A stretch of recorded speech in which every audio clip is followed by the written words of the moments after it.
state, uneducated state. And that is beginning to wear very much on the Latino community. Of course, the issues expound when you're looking about where are the jobs. A lot of the manufacturing, industrial jobs are gone. Not just here, but all across America. We've lost manufacturing jobs. We've lost the industrial base that America used to have. Many of our jobs have been outsourced.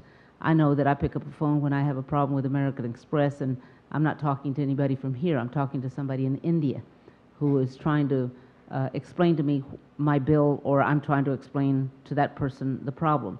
So many of our corporations have decided that the best way to do it is to ship our jobs elsewhere and pay 13, 14, 30 cents an hour someplace else versus here. The empowerment of the Latino community that I'm talking to, and the empowerment of just the voters that I'm talking to, is how do we make changes? We feel something is wrong in Texas. We feel that some things aren't happening the way they should for working people. We're not talking about anything other than everybody who every day goes to work, does the best that they can to keep that job and hopes to God that they don't lose the job because they're just that one step away from living on the streets. We have not been able to get that message out to a lot of people that it's in their power. When you vote change, and that's what has to happen in Texas, we've got to have a change of the mentality that goes along with it. The unfortunate part is that one of the things that I have found, and one of the questions that I get asked when I go to South Texas is, can you promise us that you won't forget about us? Because every person that has gone out and politicked people in South Texas has promised, oh, definitely, South Texas is going to be one of my priorities, and then they get elected and then they soon forget. And South Texas is always forgotten. I have said that I would not forget, and I've made it my purpose to make sure that they don't forget to remind me of that. But the question here is, we have the same economic problems in every part of the state of Texas.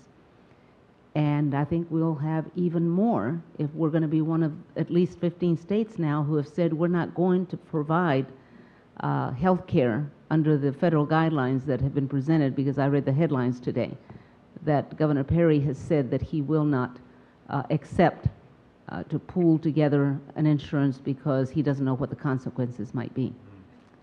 We're going to have to do something about that. Whether you're a Republican or a Democrat, things have got to change in Texas for people to feel that this is their state again, for Latinos especially to feel that they are a part of this community of voting Texans. And I'm trying to get the message out there, but I certainly need a lot of other people doing the same thing. And the populist way is that we share the wealth and make sure that other people come and get to the same level as where we are. If I have a pension plan, thank God that I do, because of the AFL-CIO, then everybody should be able to enjoy a little bit better life because they have a pension. They have the ability to get off of work because they're sick, or to take care of a child, or whatever it might be. But time and time again, if our neighbor and our friends aren't doing as well as we are, then none of us are doing well at all. Good.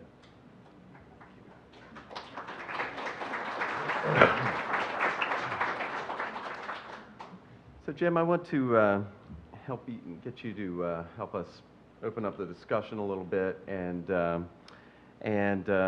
a little visionary thinking for us here. But I want to ask you what issues populists should be fighting for today. What issues can we use to build a movement for economic justice that is really vital and that can reclaim the idea of populism from the Palins and Perrys of the world? Well, I don't understand how the Democrats allowed themselves to get on the defensive about health care. I mean, it's indecent that that Texas can't has to wait for the feds to make us develop some kind of health insurance plan. I didn't realize until this whole debate got started that the Texas Board of Insurance doesn't even rule on rate increases for health insurance. people think that there is somebody in the state government that's looking after them as far as their health insurance. They're out of their minds. All the health insurance, if we're lucky, they send the paperwork for the Board of Insurance to stamp and file. So, and Wall Street financial reform, that's the proof that the Tea Party is not an authentic populist movement when they're willing to go to the mattresses to protect the health insurance corporate interests, but they won't raise a peep to get the Republicans to stop filibustering financial reform and provide a strong, well, a restoration of the Glass-Steagall Act, basically, is what they needed to fight for. And fair trade. One of the encouraging things I've seen is the blue-green alliance between labor and environmentalists to try to promote sustainable jobs and clean energy jobs to replace things like coal and oil industry. And you know, these are things that we should be able to. I mean, if a Democrat can't run on these issues, they ought to be ashamed of themselves. But it's hard to say no to the oil industry money and the bankers and the insurance company lobbyists. But I think it was in Michael Moore's movie Sicko that made the point that France has the excellent health insurance program it has because the politicians there are scared of their voters. Here, they're scared of the Congress is scared of lobbyists, and we need to put some fear into some of our elected officials. Well, I think when you mentioned insurance regulation and the utter lack of it here in Texas, it made me think about one thing that you know, one issue that I think populist progressives ought to be working on now is campaign reform, public financing of campaigns. I come from North Carolina, as Jim said, and it's one of the states that has, despite its own conservative reputation, has moved very strongly toward public financing, what are called voter-owned campaigns, and started with a group, Democracy South, Democracy North Carolina, sort of insurgent, very smart progressive group, working on that earlier in the decade, and they started with they were able to get through the North Carolina State Legislature, not easy, public financing of statewide judicial campaigns first, and now of several of the Council of State offices, including insurance commissioner.